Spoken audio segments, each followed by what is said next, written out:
Margarita lloraba con el rostro oculto entre las manos. Lloraba sin gemir, pero las lágrimas corrían silenciosas a lo largo de sus mejillas, deslizándose por entre sus dedos para caer en la tierra, hacia la que había doblado su frente. Junto a Margarita estaba Pedro, quien levantaba de cuando en cuando los ojos para mirarla, y viéndola llorar, tornaba a bajarlos, guardando a su vez un silencio profundo. Y todo callaba alrededor y parecía respetar su pena. Los rumores del campo se apagaban, el viento de la tarde dormía y las sombras comenzaban a envolver sus espesos árboles de soto. Así transcurrieron algunos minutos, durante los cuales se acabó de borrar el rastro de luz que el sol había dejado al morir en el horizonte. La luna comenzó a dibujarse vagamente sobre el fondo violado del cielo crepúsculo, y unas tras otras fueron apareciendo las mayores estrellas. Pedro rompió al fin aquel silencio angustioso, exclamando con voz sorda y entrecortada, y como si hablase consigo mismo: «¡Es imposible! ¡Imposible!». Después, acercándose a la desconsolada niña y tomando una de sus manos, prosiguió con acento más cariñoso y suave: «Margarita, para ti el amor es todo, y tú no ves más allá del amor. No obstante, hay algo tan respetable como nuestro cariño, y es mi deber. Nuestro señor del conde de Gómara parte mañana de su castillo para reunir sus huestes a las del rey don Fernando, que va a sacar a Sevilla del poder de los infieles, y yo debo partir con el conde. Huérfano oscuro, sin nombre y sin familia, a él le debo todo cuanto soy. Yo le he servido en el ocio de las paces, he dormido bajo su techo, me he calentado en su hogar y he comido el pan a su mesa. Si hoy la abandono, mañana sus hombres de armas, al salir en tropel por las poternas de su castillo, preguntarán maravillados de no verme: ¿dónde está el escudero favorito del conde de Gómara? Y mi señor callará con vergüenza, y sus pajes y sus bufones dirán en son de mofa: el escudero del conde no es más que un galán de justas, un lidiador de cortesía». Al llegar a este punto, Margarita levantó sus ojos llenos de lágrimas para fijarlos en los de su amante. Removió los labios como para dirigirle la palabra, pero su voz se ahogó en un sollozo. Pedro, con acento aún más dulce y persuasivo, prosiguió así: «No llores, por Dios, Margarita, no llores, porque tus lágrimas me hacen daño. Voy a alejarme de ti, mas yo volveré después de haber conseguido un poco de gloria para mi nombre oscuro. El cielo nos ayudará en la santa empresa. Conquistaremos a Sevilla, el rey nos dará feudos en las riberas de Guadalquivir a los conquistadores. Entonces volveré en tu busca, y nos iremos juntos a habitar en aquel paraíso de los árabes, donde dicen que hasta el cielo es más limpio y más azul que el de Castilla. Volveré, te lo juro, volveré a cumplir la palabra solemne empeñada el día en que puse en tus manos ese anillo, símbolo de una promesa». «Pedro», exclamó entonces Margarita, dominando su emoción y con voz resuelta y firme, ve a mantener tu honra». Y al pronunciar estas palabras se arrojó por última vez en los brazos de su amante. Después añadió con acento más sordo y conmovido: «Ve a mantener tu honra, pero vuelve a traerme la mía». Pedro besó la frente de Margarita, desató su caballo que estaba sujeto a uno de los árboles del soto y se alejó al galope por el fondo de la alameda. Margarita siguió a Pedro con los ojos hasta que su sombra se confundió entre la niebla de la noche, y cuando ya no pudo distinguirle, se volvió lentamente al lugar donde le aguardaban sus hermanos. «Ponte tus vestidos de gala», dijo uno de ellos al entrar, «que mañana vamos a Gómara, con todos los vecinos del pueblo para ver al conde, que se marcha a Andalucía». «A mí más me entristece que me alegra ver irse a los que acaso no han de volver», respondió Margarita con un suspiro. «Sin embargo», insistió el otro hermano, «has de venir con nosotros, y has de venir compuesta y alegre, así no dirán las gentes murmuradoras que tienes amores en el castillo y que tus amores se van a la guerra». Apenas rayaba en el cielo la primera luz del alba cuando empezó a oírse por todo el campo de Gómara la aguda trompetería de los soldados del conde, y los campesinos que llegaban en numerosos grupos de los lugares cercanos vieron desplegarse al viento el pendón señorial en la torre más alta de la fortaleza. Unos sentados al borde de los fosos, otros subidos en las copas de los árboles, estos vagando por la llanura, aquellos coronando las cumbres de las colinas, los demás allá formando un cordón a lo largo de la calzada.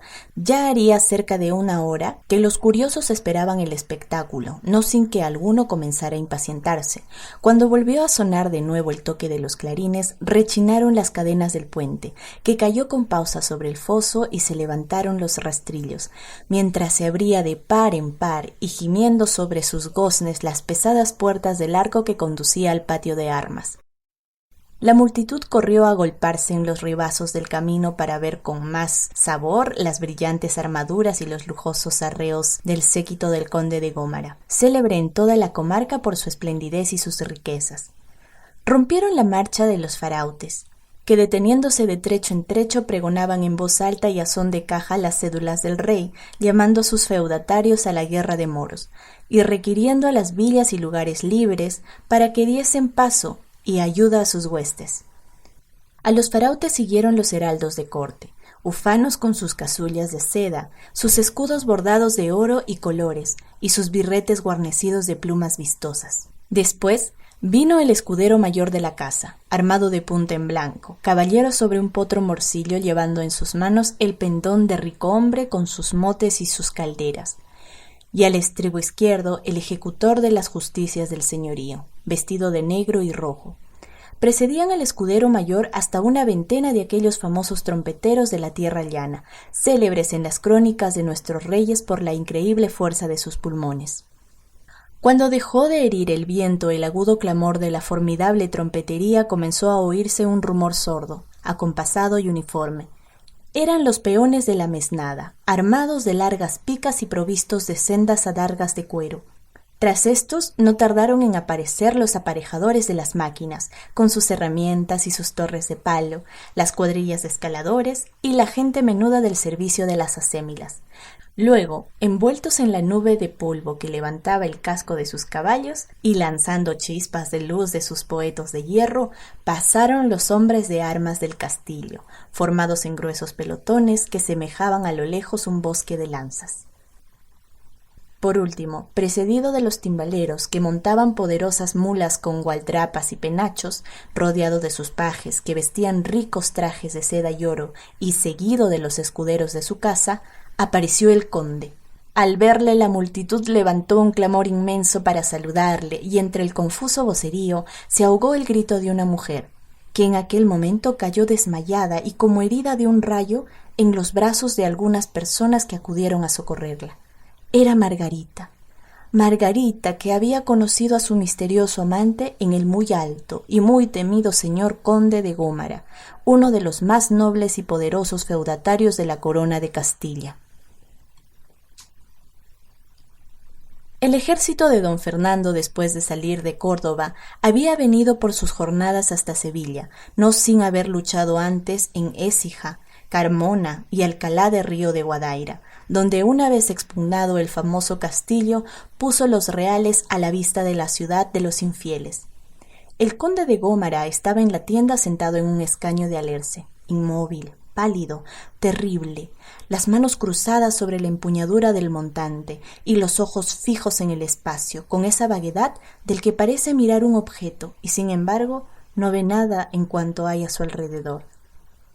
A un lado y de pie le hablaba el más antiguo de sus escuderos de su casa, el único que en aquellas horas de negra melancolía hubiera osado interrumpirle sin atraer sobre su cabeza la explosión de su cólera. «¿Qué tenéis, señor?», le decía. «¿Qué mal os aqueja y consume? Triste vais al combate y triste volvéis, aún tornando con la victoria. Cuando todos los guerreros duermen rendidos a la fatiga del día, os oigo suspirar angustiado, y si corro a vuestro lecho, os miro allí luchar con algo invisible que os atormenta. Abrís los ojos y vuestro terror no se desvanece. ¿Qué os pasa, señor? Decídmelo. Si es un secreto, yo sabré guardarlo en el fondo de mi memoria, como en un sepulcro». El conde parecía no oír al escudero. No obstante, después de un largo espacio, y como si las palabras hubiesen tardado todo aquel tiempo en llegar desde sus oídos a su inteligencia, salió poco a poco de su inmovilidad y, atrayéndole hacia sí cariñosamente, le dijo con voz grave y reposada. He sufrido mucho en silencio. Creyéndome juguete de una vana fantasía, hasta ahora he callado por vergüenza. Pero no es una ilusión lo que me sucede. Yo debo de hallarme bajo la influencia de alguna maldición terrible. El cielo o el infierno deben querer algo de mí, y lo avisan con hechos sobrenaturales. ¿Te acuerdas del día de nuestro encuentro con los moros de Nebrija? En el Aljafare de Triana. Éramos pocos. La pelea fue dura y yo estuve a punto de perecer. Tú lo viste. En lo más reñido del combate, mi caballo, herido y ciego de furor, se precipitó hacia el grueso de la hueste mora. Yo pugnaba en balde para contenerle. Las riendas se habían escapado de mis manos y el fogoso animal corría, llevándome a una muerte segura. Ya los moros, cerrando sus escuadrones, apoyaban en tierra el cuenco de sus largas picas para recibirme en ellas. Una nube de saetas silbaba en mis oídos. El caballo estaba a algunos pies de distancia cuando, créeme, no fue una ilusión. Vi una mano que, agarrándole de la brida, lo detuvo con una fuerza sobrenatural. Y volviéndole en dirección a las filas de mis soldados, me salvó milagrosamente. En vano pregunté a unos y otros por mi salvador. Nadie le conocía, nadie le había visto. Cuando volabais a estrellaros en la muralla de picas, me dijeron, y vais solo, completamente solo. Por eso nos maravillamos al veros tornar, sabiendo que ya el corcel no obedecía al jinete. Aquella noche entrené preocupado en mi tienda. Quería en vano arrancarme de la imaginación el recuerdo de la extraña aventura, mas al dirigirme al lecho torné a ver la misma mano. Una mano hermosa, blanca hasta la palidez, que descorrió las cortinas, desapareciendo después de descorrerlas. Desde entonces, a todas horas y en todas partes, estoy viendo esa mano misteriosa que previene mis deseos y se adelanta a mis acciones. La he visto al expugnar el castillo de Triana, coger entre sus dedos y partir en el aire una saeta que venía a herirme. La he visto en los banquetes, donde procuraba ahogar mi pena entre la confusión y el tumulto, escasear el vino en mi copa. Y siempre se hallaba delante de mis ojos, y por donde voy me sigue, en la tienda, en el combate, de día, de noche. Ahora mismo, mírala aquí apoyada suavemente en mis hombros. Al pronunciar estas últimas palabras, el conde se puso de pie y dio algunos pasos como fuera de sí y embargado de un terror profundo. El escudero se enjugó una lágrima que corría por sus mejillas. Creyendo loco a su señor, no insistió y se limitó a decirle con voz profundamente conmovida: «Venid, salgamos un momento de la tienda.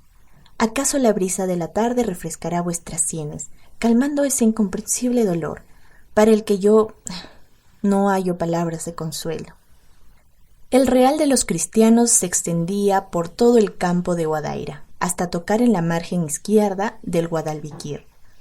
Enfrente del real y destacándose sobre el luminoso horizonte se alzaban los muros de Sevilla, flanqueados de torres, almenadas y fuertes. Por encima de la corona de almenas rebosaba la verdura de los 1000 jardines, y entre las oscuras manchas del follaje lucían los miradores blancos como la nieve, los minaretes de las mezquitas y la gigantesca atalaya, sobre cuyo aéreo pétril alzaban chispas de luz, heridas por el sol, las 4 grandes bolas de oro, que desde el campo de los cristianos parecían 4 llamas.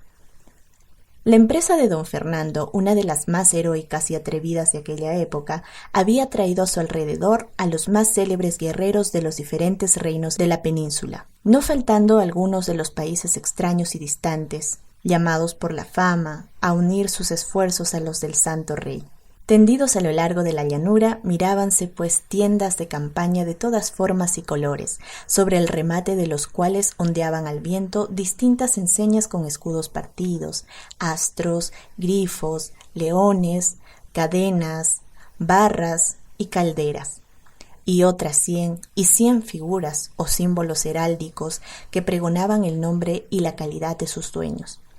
Por entre las calles de aquella improvisada ciudad circulaban en todas direcciones multitud de soldados, que hablando dialectos diferentes y diversos, cada cual al uso de su país y cada cual armado a su guisa, formaban un extraño y pintoresco contraste.